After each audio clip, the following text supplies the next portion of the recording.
Good afternoon, everyone, and welcome to the Charleston Literary Festival.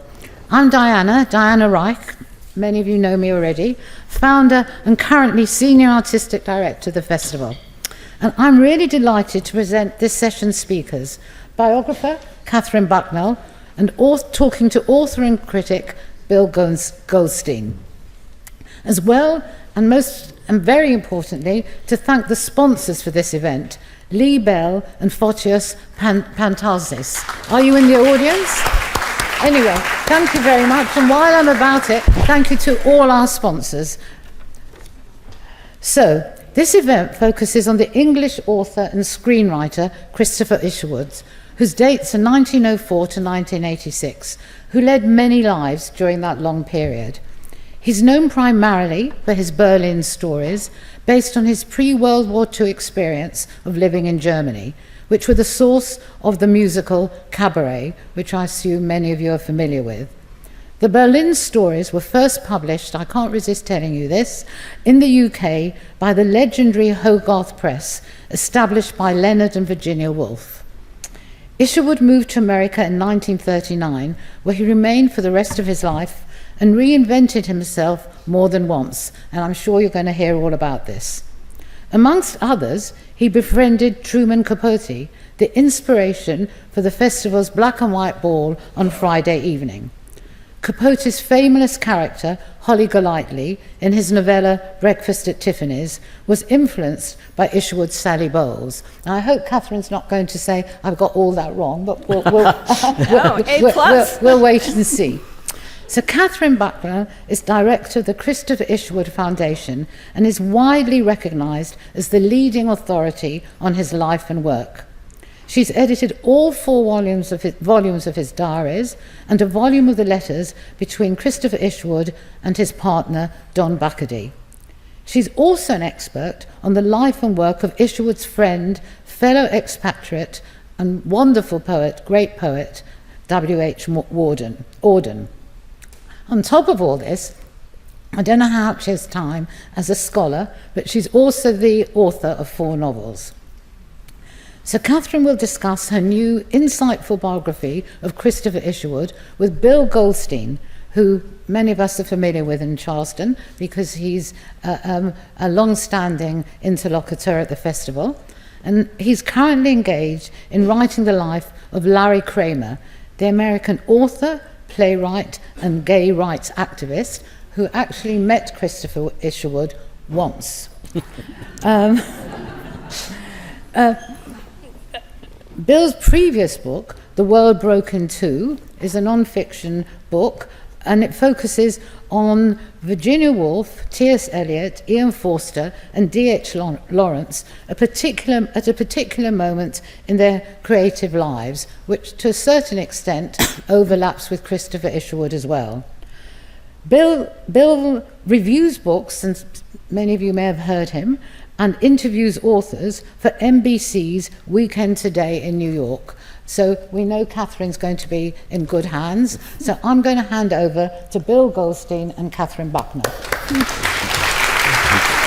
Thank you. Well, thank you, Katherine, and thank you, Diana.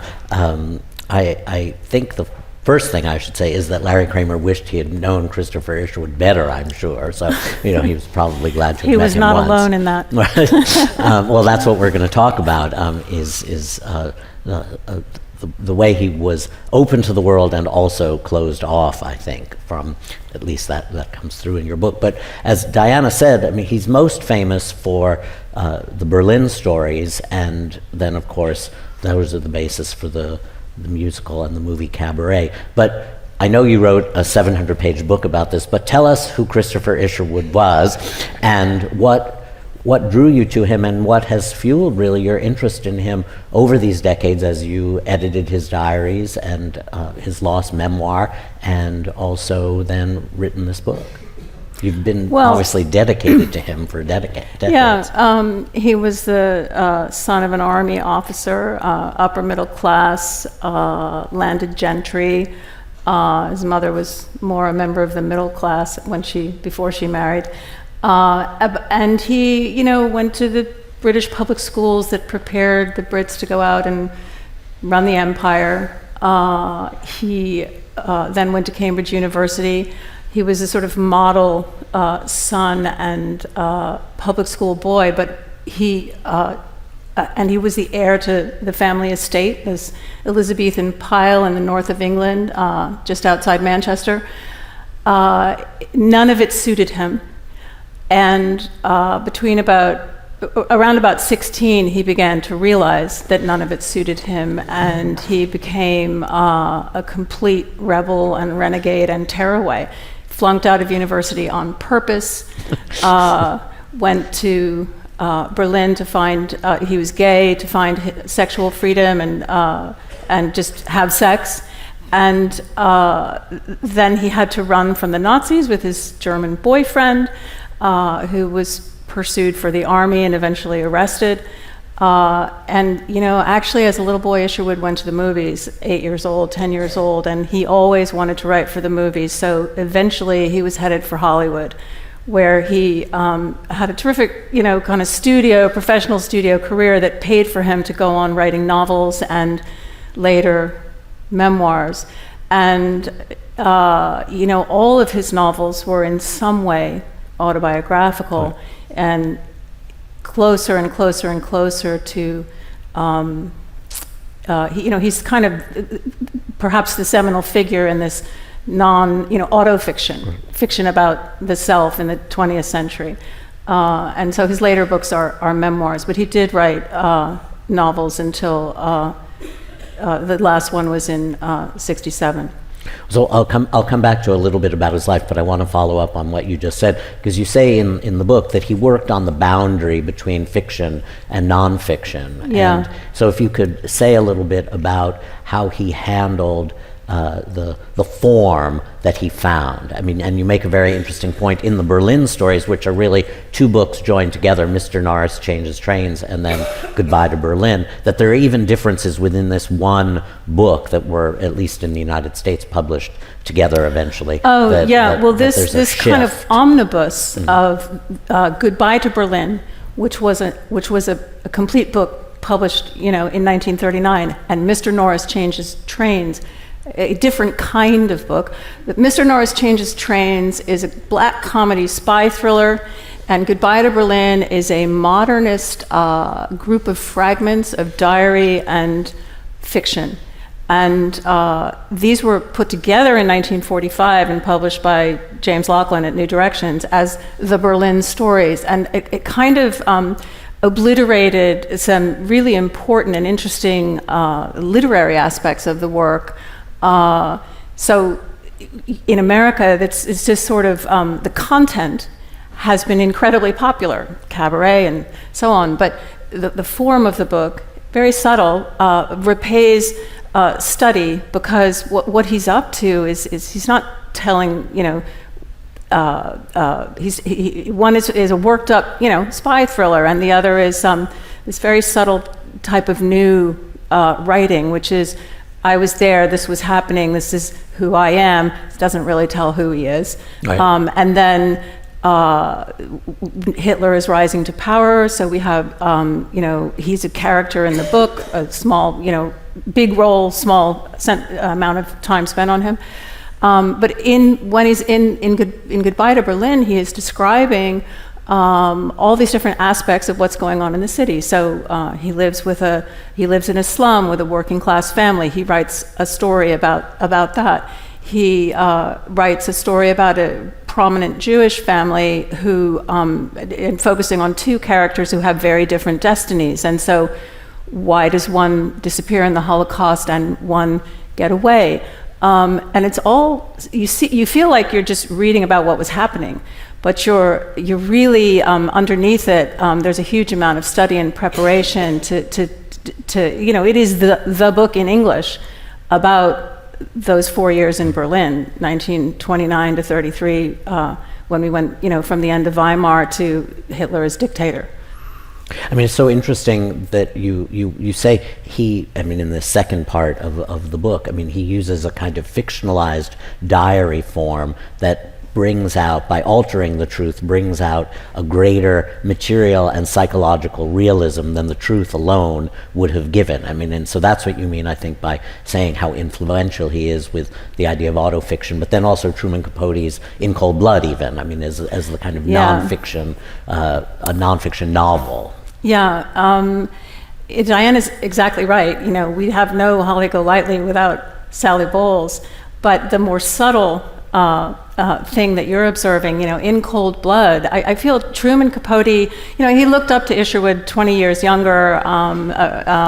They were really good friends. He was hunting around for something to give his talent and his work the kind of gravitas that Goodbye to Berlin had, because, you know, someone's writing a book about the Nazi takeover. There's no more serious subject. And so Capote, you know, he would go through the papers looking for murders or, you know, something that, and so he fixed on the Clutter murder, but, and he took it, of course, in his own direction. But I think there's a really important continuation of, you know, this was the previous even 2 generations older than he was. It's so interesting. I mean, not to only talk about Truman Capote, and I want to come back to Christopher Isherwood's life before he writes these books, and then what happens to him afterwards. But one of the things you say in the book, I mean, quoting Christopher Isherwood about Capote in particular, is that here we've been talking about the way Isherwood uses the diary form, a fictionalized diary form, but in Truman Capote's writing, he's very interested in the style of it. I mean, early on, Other Voices, Other Rooms, his first novel, and then, but not, he says, you know, his style is important, not his content. And then he complains or cites that Capote as an individual is really absent from his work in a way that Isherwood obviously made his self, whether he's hiding himself, he's still the self at the center of these things, the center of his fiction. So it's almost like they're polar opposites in what they're trying to do with the non-fiction version of fiction. Oh, that's interesting. Isherwood's narrator figure in his earlier work, until, say, Potter Violet in 1945, is just this bland character who has no sex life and is just there engaging with other personalities which he wants to you know, bring alive for the reader. So he's just observing them. He's the movie camera, and we see everything, you know, objectively from the outside. It's not until you know, the 50s that he begins to deliver something much more interior about who he himself was. He did think Capote as a personality was much more interesting than the characters in his books. He said, you know, when he met him the first time, he said, this is a real live Ronald Furbank character. He just thought he was so much fun, and that he could lead a whole band of children to, you know, join in his games. And he was up for that. You know, they were very good friends and just had a good time together. I mean, there's a wonderful portrait of an entire universe of people like Capote in that way, what you've just described. I mean, who aren't as well known, I mean, or who had failed lives, I mean, you know, in terms of any kind of fame. But there's a whole group, Desmond Fouts and, you know, other people who just bring a lot of color to the life of that period, and yet Isherwood is involved with them and always seems somewhat at a distance from who these people are. Yes, and I think even in his friendships in true life, he was the master of how much room do you need in a friendship to always be able to grow and tussle and remain friends.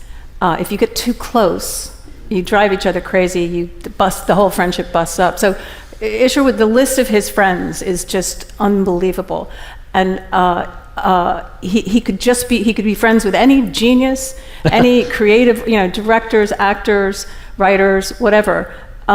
He also took a huge interest in anonymous, anyone he met. He was truly interested in all people. And you know, it goes right back to loving Beatrix Potter as a little boy. You know, you've got a book with all these different kinds of animals, and everyone's dressed differently, and each one of them has a different personality.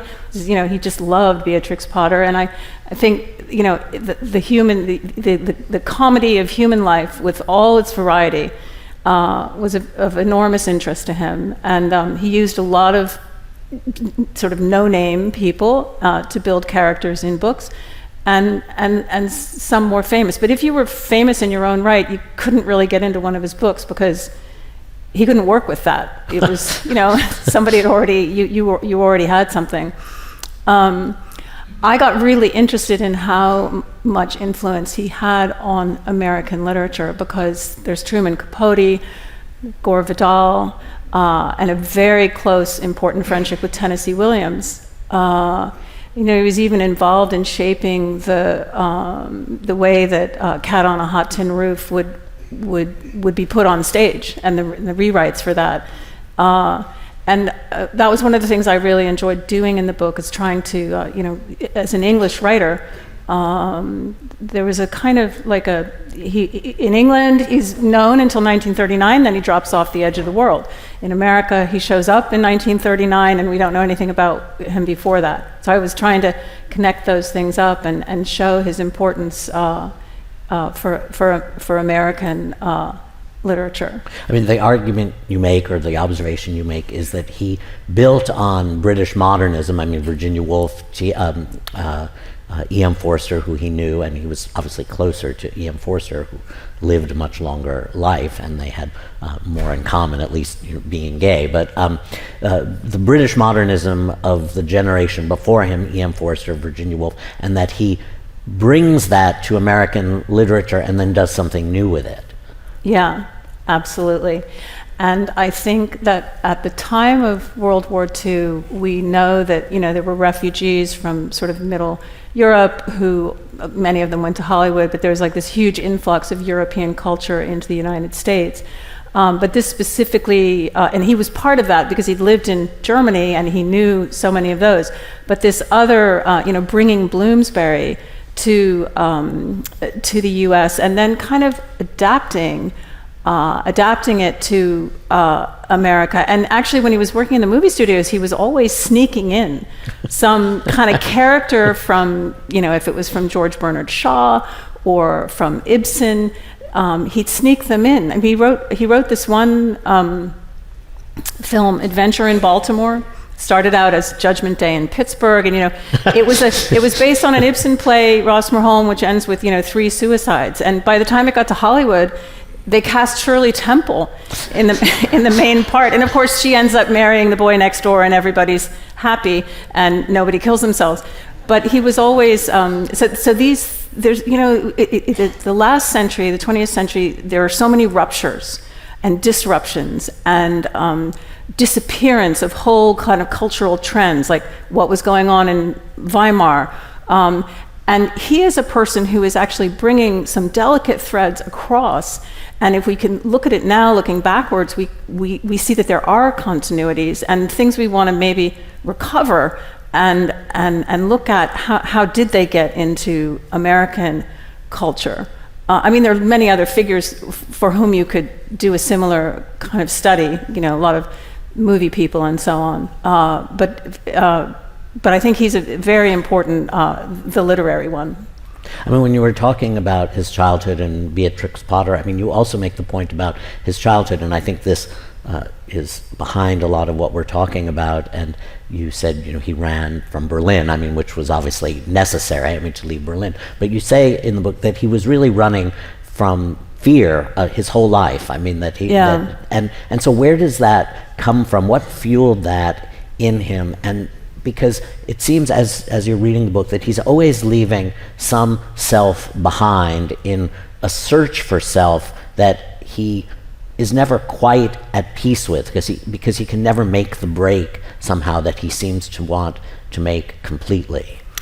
In his family, there was, you know, just a very high level of neurotic anxiety.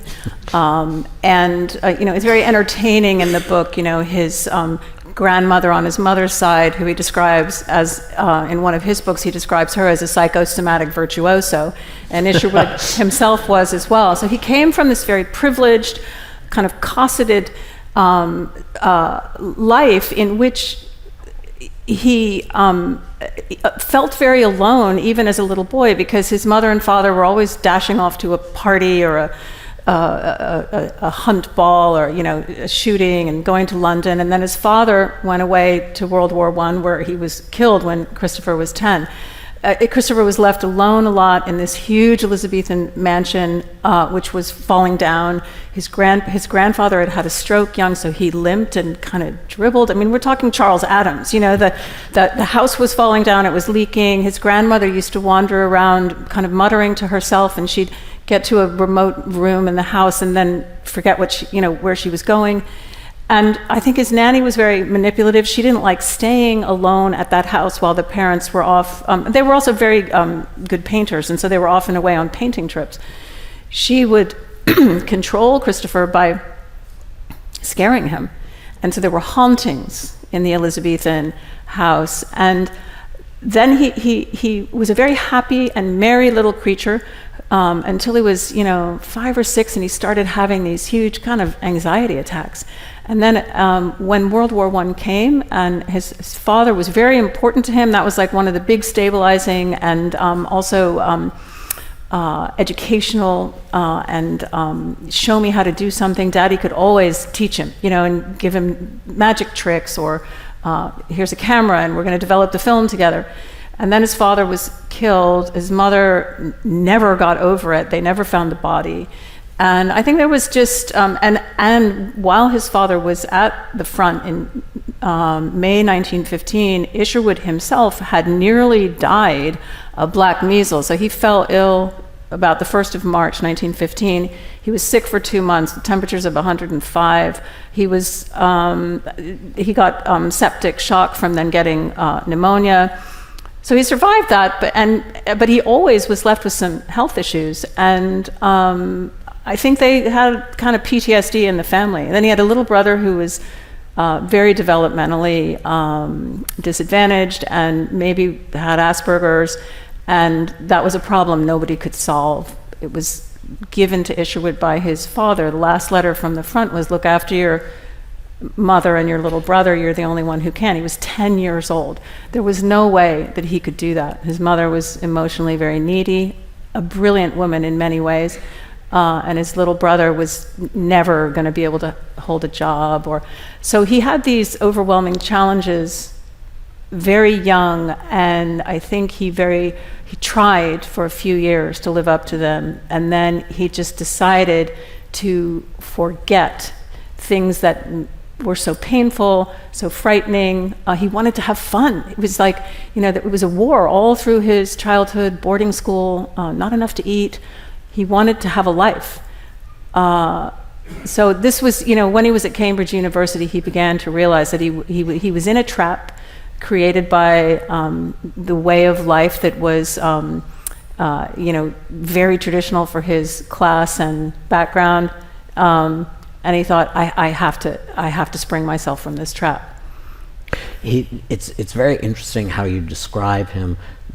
You say this early in the book, and then you see it play out over the 80 years of his life, that a lot of people fall in love with him. A lot of people are drawn to him, and what you say is that that he's impervious to the beloved's personality. There's something that he wants. This, I think you even put it as he was looking all his life for the perfect union, or the perfect loving union. And yet there's this inability on one level, at least until he meets the ideal companion, Don Bacardi, which is in the 50s.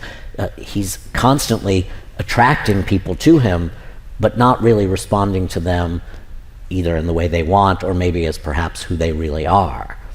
No, I think that's a nice description of what I was trying to show, and I think it's accurate. And I think there was, a lot of emotional damage and fear, like he wanted to get in the water, but maybe the waves were going to drown him. And that went on for a long time. And I think, we would now maybe describe it as a kind of therapy for him, that when he arrived in California to work at the movie studios, he was also looking for some kind of spiritual direction. He had realized he was a pacifist. He would never fight in a war, which could perhaps mean that he would kill his German boyfriend who was going to be in the other army. And he met someone he already knew, Gerald Hurd, who was with Aldous Huxley following this guru, Swami Prabhavananda, at the Vedanta Society in Hollywood. And the minute he met the Swami, he had the opportunity for a new direction that was going to be based on acceptance, love, and also this chanting. And the rituals of Vedanta are, it's about you meditate and you learn to control your mind. So he'd never really been able to do that. Now you'd say you can even have a therapy, you put your hand on your heart and you can calm yourself down. And this was 1939, so people didn't talk about it that way. He'd obviously read Freud and Jung and thought a lot about the sexual revolution, but it began for him a process of self-healing that enabled him eventually to access the emotions which he had put away because they were so overwhelming for him, about his mother's grief, about his father's death. He'd never allowed himself to grieve for his father. He said, that was something that happened to my mother. I had to worry about her. So he just put his emotions away. And maybe this is very English too, because he was sent away to boarding school when he was only 9, and he wept, for the first few weeks off and on, uncontrollably. And that damages you emotionally, but you have to put it away. You can't show it to the other boys, you can't, so you have to show outwardly tough. So he was a master of that.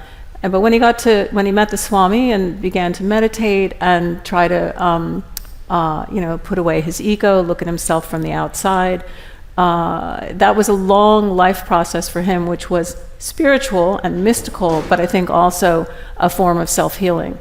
So he changed incredibly between 39 and the end of his life, and he gradually was able to access those deep emotions of love. I mean, as an older man, pretty much anything would set him off weeping, and it was a good thing. It was to show sentiment, to be moved. Which had not been allowed as a little boy. Well, the wonderful thing about what you're saying is, on a certain level, centering himself spiritually that way, and I want to talk a little bit more about that eventually, spiritually centering himself that way allowed him to uncover the past that he had hidden, that then leads over the next 30 years or so to the best writing that he did, even if the Berlin stories are his most famous. You make a very good case for the importance of some books that are lesser known, although they were popular successes in their time, that they reveal who he is, and that this was a long process of revealing himself and revealing the past until the end of his life, really. Yeah, well, I see, as a gay man, he wanted, even in his very first novel, there were certain things that he wished to show. I think he recognized early that he wanted to be able to make his reader look at things that they might have preferred not to look at, that they might have preferred not to know about, and not just to make them look, but to make them appreciate or even love, though the word was banned in his vocabulary as a young man. And it was for him to bring the homosexual character into mainstream literary writing as a happy, healthy, attractive, solvent, contributing citizen, not the tragic homosexual myth. And this is what he wrote to Gore Vidal about in 1947. Yes, it's a fabulous we have to letter. get our skates on. We can't be writing this stuff. We need to write the stories of two men together happy. And just a few years after he sent that letter to Vidal, he published The World in the Evening, in which indeed there is that gay couple who are, one's a doctor, one's a fighter pilot, and they're just two good characters in the book. They have a very important role to play. Sorry, what did you ask me? Oh, well, no, you're answering things that I wanted to know. I just want to say something about that letter. That's the letter that you quote is from, I think, 1948, and you say, this was a call to action, or, taking up of arms. Because it's so in advance of when people were willing, publicly or a general public, to see gay people in that way, and the role that Isherwood sets out, for the way he sets a role for writers in that fight is really what leads to the next generation of gay writers, whether it's Larry Kramer and plenty of other people, who do make that the center of their fiction in an open way. And I just found that letter astonishing. I was, I was astonished by that letter as well, and it made me realize how very calculated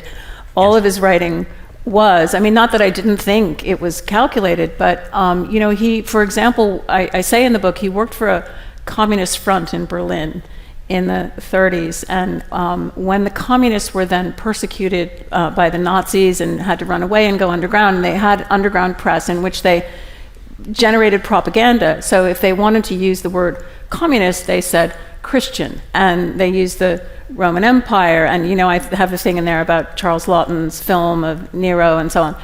And he was learning from that already, okay, how am I going to sneak my story in, which is going to be, the story of homosexual characters.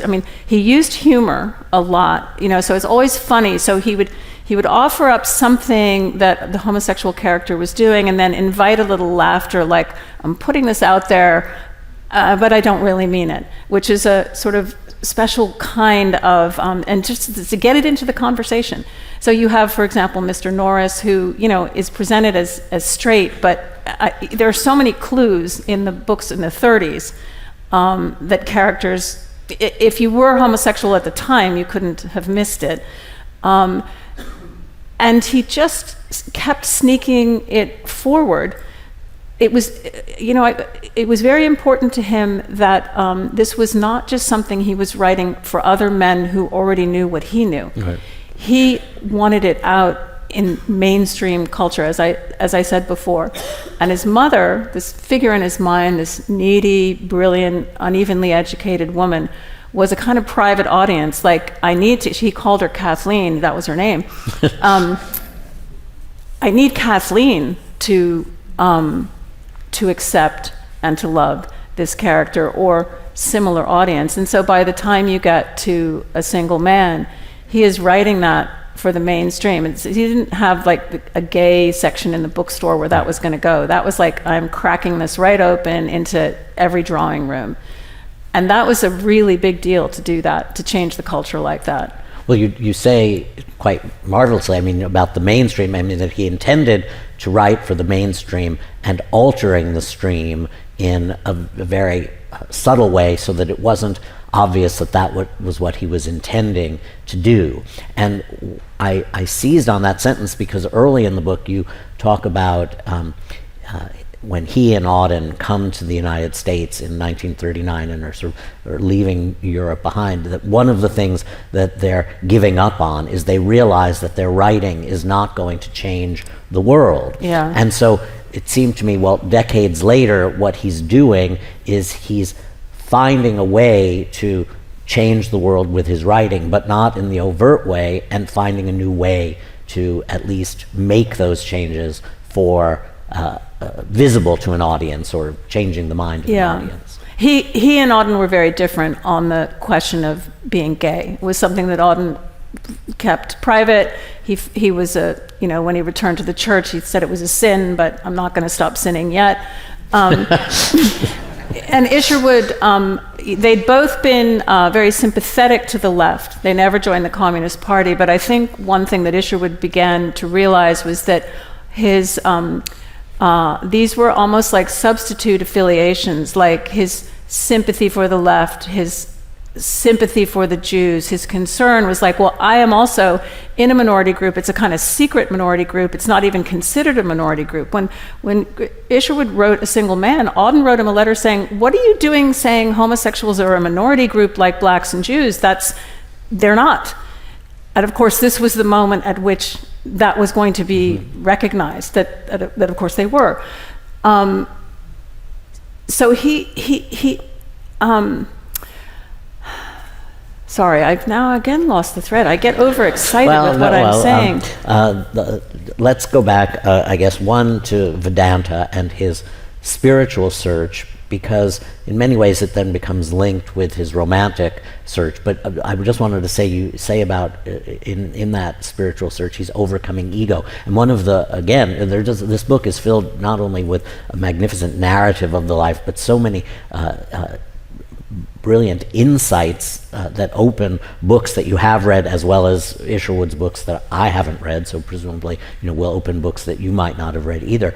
But you make the point about the ego, that he is, it's easy for him, maybe you don't use the word easy, but then to write about himself in the third person, that he's distant from who Christopher Isherwood is in his books, and it gives him an ability to narrate, to write, that is in some ways free of ego that might trap other writers. Yeah, I think that he was using himself as an example of a human being, and he always saw the general in the particular. He had a great gift for that. And we say we shouldn't stereotype, but to write fiction, you need to be able to type in a certain way. And he took himself as an example because he knew so much about himself, and it became in his later work a kind of adventure to get more and more inside. To go into the interior world where, say, some of Virginia Woolf's novels had gone, that he admired so much, and he wanted to go even deeper than that.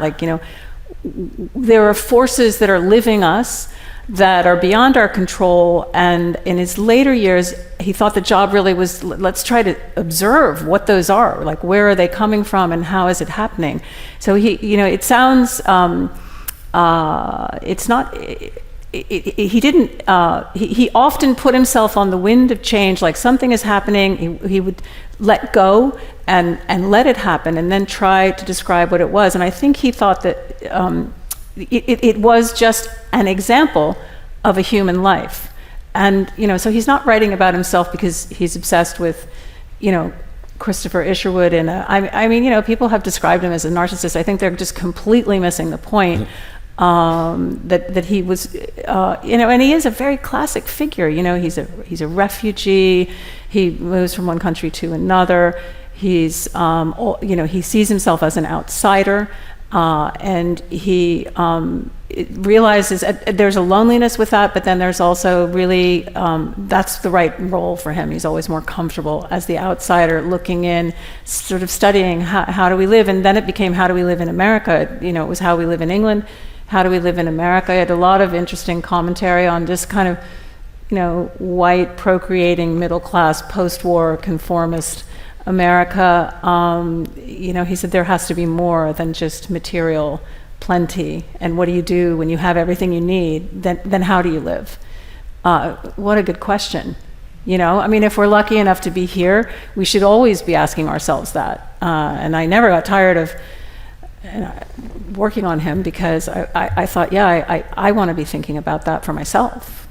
Well, one of the things, I guess that's one of the places we started out, is how long you've been working on his diaries, et cetera, and then writing a biography. What's so interesting is that you are now giving us a narrative of his life that is separate from the diaries and his own narration of his life, because you bring in so many other perspectives, and you don't get lost in his version of his life, which I think is often a trap of the archival research. It's really nice of you to say that, but from your own work that you're lost a lot for a long time, and you just keep on reprocessing and going through it to try to get what's the overview. And some of the best work you do with that is when you're nowhere near your notes and nowhere near your computer, to try to get, you know, the bigger picture.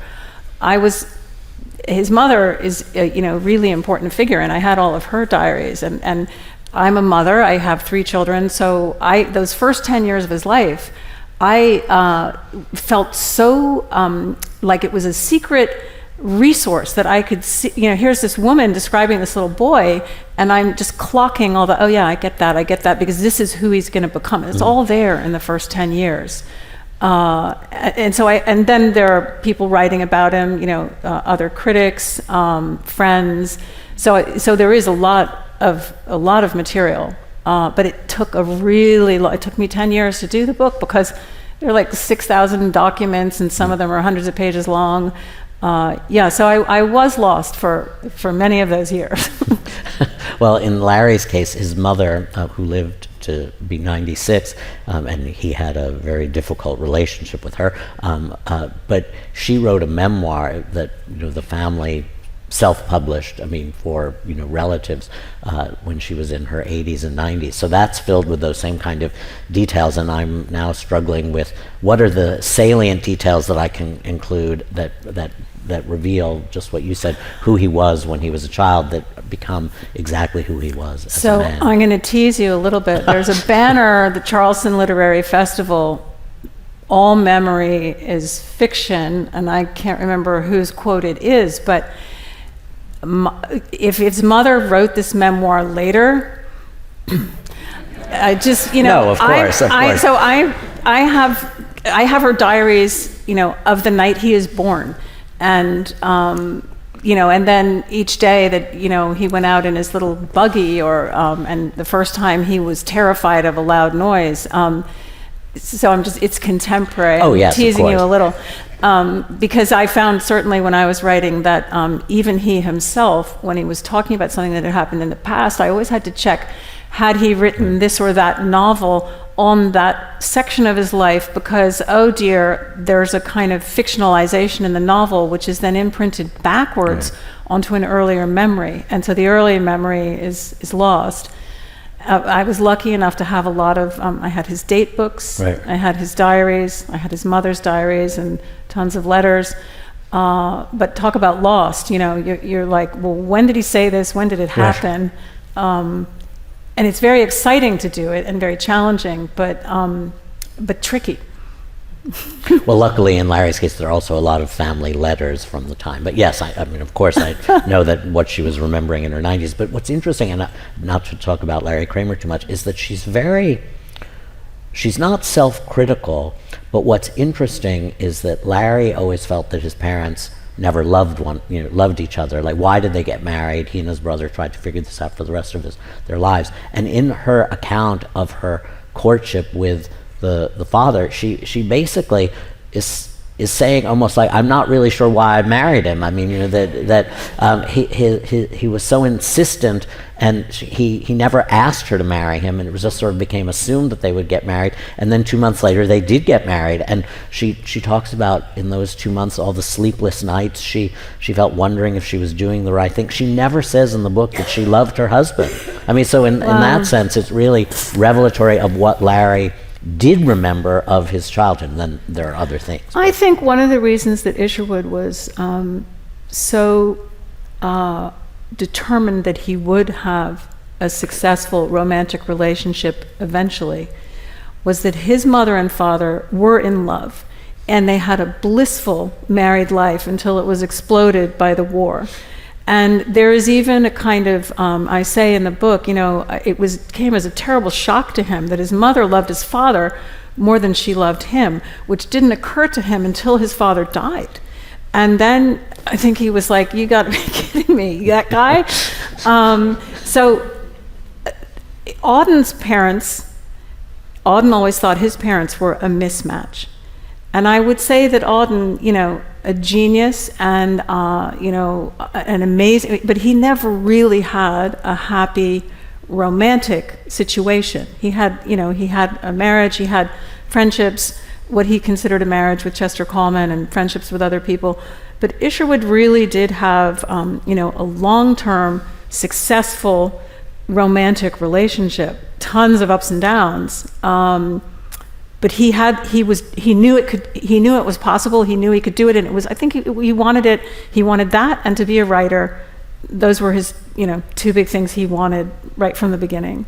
Well, we have a few more minutes before going to questions from the audience, and I'm glad we now are getting to Don Bacardi and the long relationship that they had, because I don't usually quote blurbs on a book, but I loved David Hockney's blurb, because a first-rate biography of the man, the writer, and the lover. And so, now we can talk about the lover and the relationship we had with Don Bacardi, who's still alive and who was a major source for you as you worked on the book. But tell us about that unusual relationship that they had, and the fact, as I said earlier, one of your chapters is about when he meets Don Bacardi, the ideal companion. And I noticed, because I'm obsessive about these things, that he met him according to the book, on November 1st, 1952. So if we had done this on Friday, it would have been on the anniversary of the day that Christopher Isherwood and Don Bacardi met and spent the rest of their, Isherwood's life together. Well, that's interesting you picked November 1st, 1952, because they did meet. And they even kissed, but it was a little bit like, then Cinderella ran away. They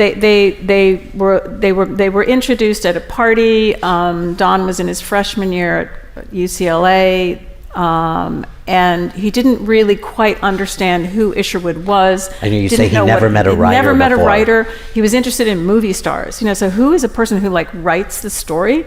So they met. Don, they kissed and fell against a window and broke the window, and the sound of the breaking glass, Don was like, "What am I doing here? I'm out of control," and he made his older brother take him home.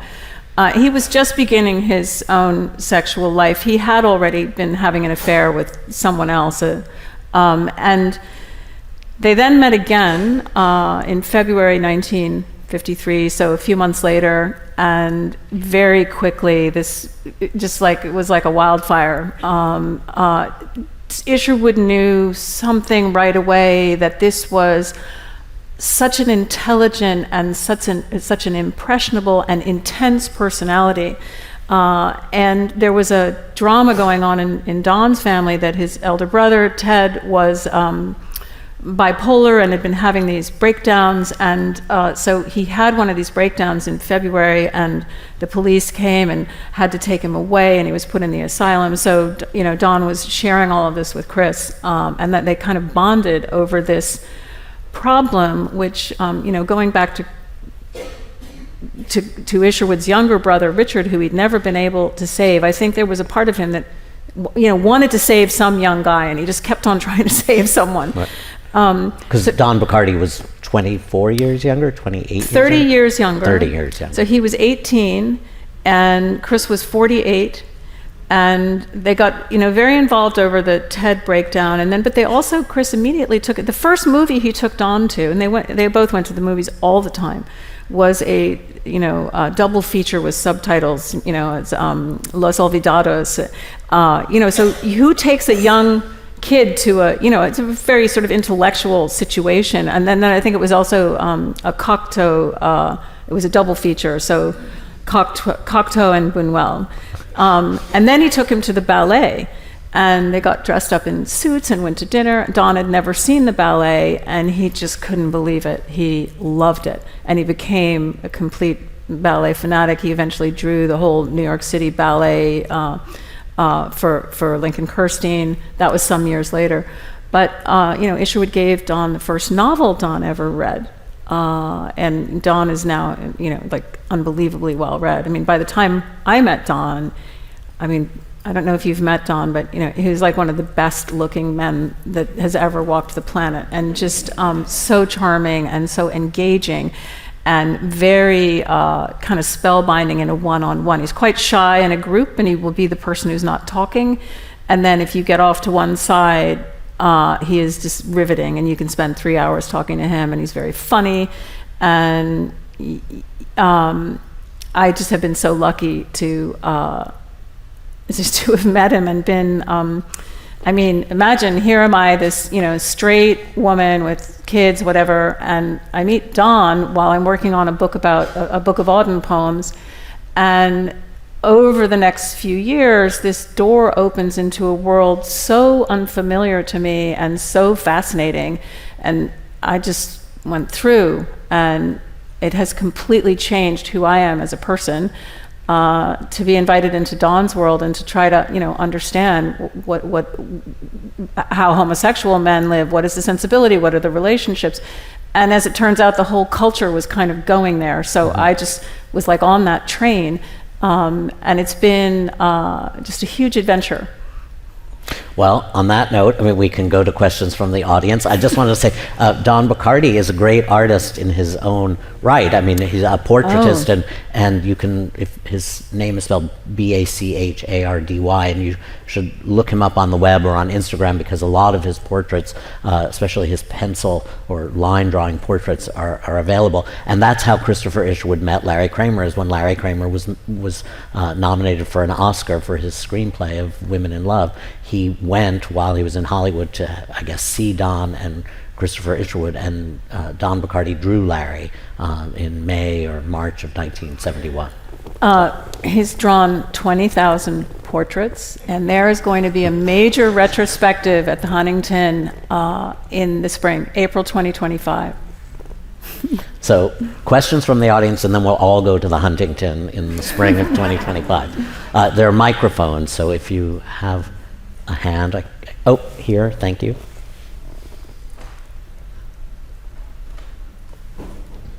Many important writers have great editors. Max Perkins did a lot for Hemingway and that crowd. Did he have any particular editors that helped him along the way? Oh, that's such a good question. The answer is he had friends who were first readers. Edward Upward, his really close school and university friend, who was also a writer. Auden read a lot of his stuff. And Don Bacardi eventually became his most important first reader from, say, the late, mid-50s, later 1950s. No editors. He really, the publisher was someone he had to manipulate and control without seeming to do so. So the editing went on before it ever went to a publisher, and it was just in response to friends. And he was so well connected with writer friends, so he had the best resources you could hope for in that regard. Other questions? I can't really. Is there someone on that side? I can't really see the glow of the audience. You mentioned that he kind of had this perspective where he thought there was more meaning beyond just materialism and procreation. And he also had his own kind of fraught childhood. And so I'm really wondering if you have any insight into what he thought about children or child rearing.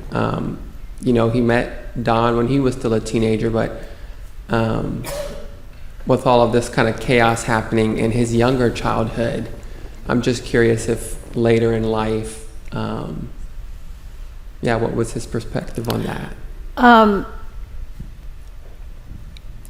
He liked children, but I don't think he was the least bit interested in child rearing. But I think, the model of kind of 5th century Athens and the Socratic relationship between an older man and a younger man, a mentor, and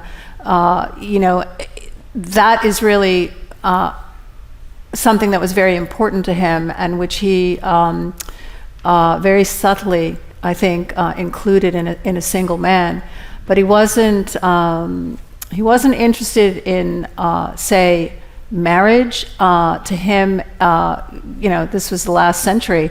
It was a sort of bourgeois fetish of middle-class people to marry, but he adopted Don Bacardi, and that father-son relationship that involved teaching and also love was really a core relationship for him. And I know that's, maybe shocking for some people, but there have been many times through history where that type of relationship has been very acceptable. And I think it's a relationship that definitely suits some people. It certainly suited him and Don.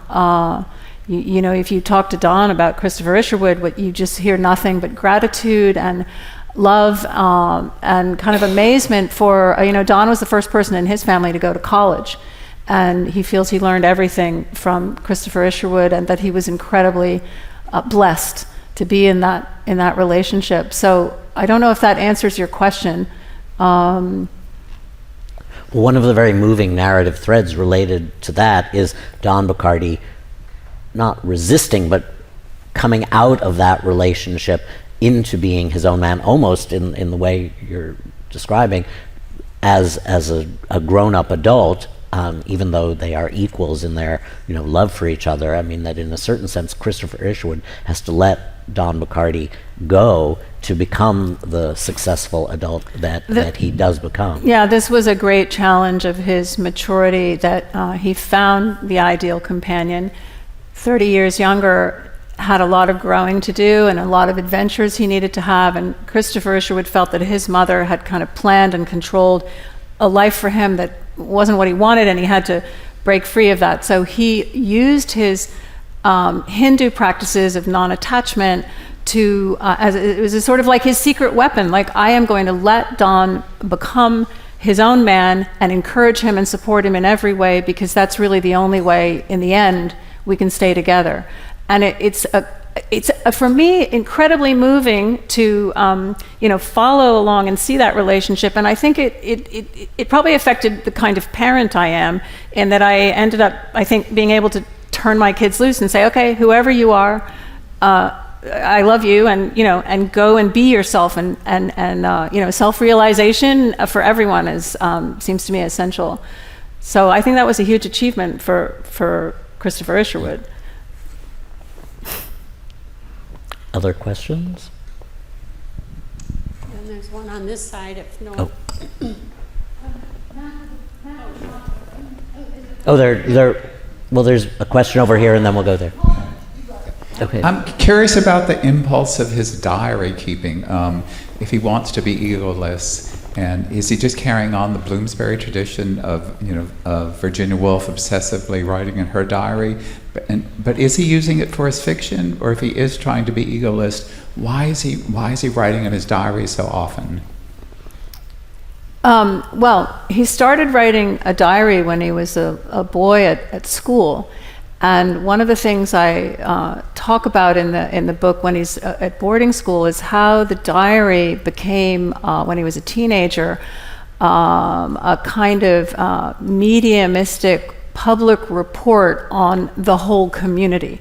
So it was not a diary always about himself. It was a diary about everything around him, in which sometimes he is, as a personality, completely, you know, lost in the, you know, he'd be telling about everyone else. And this figure of a person who's in the story and also telling the story, this doubleness in him, it's a big theme in the book.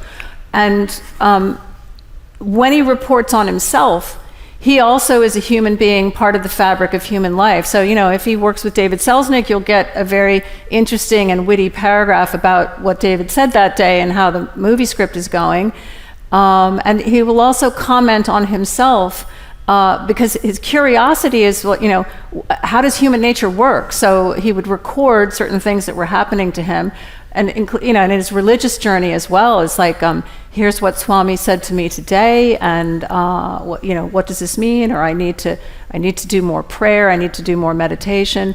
So the diary is very diverse, and I do think he was in a family. His mother kept diaries from the 1860s to 1958.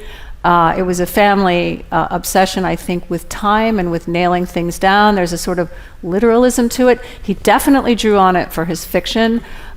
He destroyed some of the Berlin diaries because I think in some ways he had used it in the Berlin books.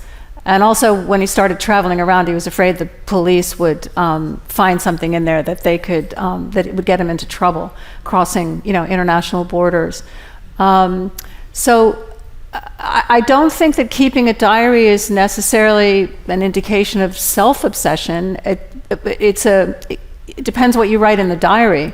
And I only use the diaries in the book for what they could contribute to, what I wanted to try to tell his story. But if you get a chance to read the diaries, I don't know if there are any better diaries about the 20th century. They are incredible. There's so many people in them.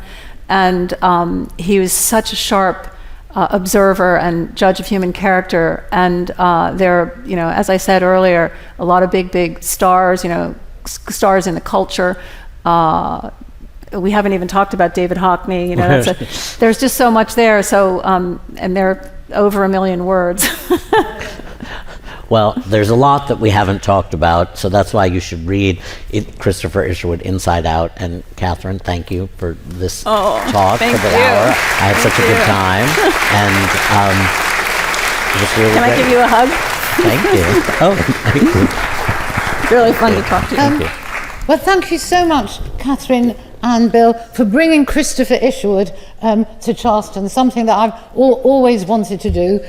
He had so much influence on so many people, so many other creators, as we've heard today, and he can sometimes sort of get lost under all that. So I'm so glad that we've been able to shine a light on him today. The question I was going to ask, which I'm not going to ask now, but I'll just mention that there's a very beautiful portrait of Christopher Isherwood and Don Baccardy, painted by David Hockney, which all of you can access very quickly. I was going to ask about, tell us something about their friendship with David Hockney, but you can all have a look at that portrait, and you'll recognise it because it's a very famous portrait. So thank you both very much. Also, I want to repeat my thanks to the sponsors for this session, Lee Bell and Photius Pantasis. Thank you both very much.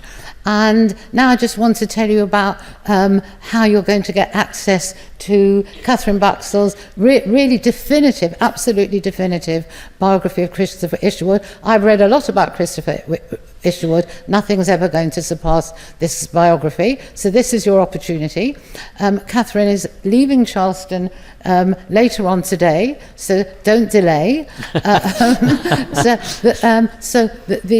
The book, her biography, will be available on the Buxton Books bookstall. Buxton Books are our authorised and our only bookseller. Most of you now have already discovered where the bookstall is, but just in case there's some people here who haven't, if you go through the back doors, through the courtyard, and then that will lead you automatically into their bookstore, which is indoors, not in the courtyard, but there'll be plenty of people to direct you. So once again, thank you very much, Katherine and Bill, for a fascinating session. Oh, thank you. Thank you. Thank you all for coming.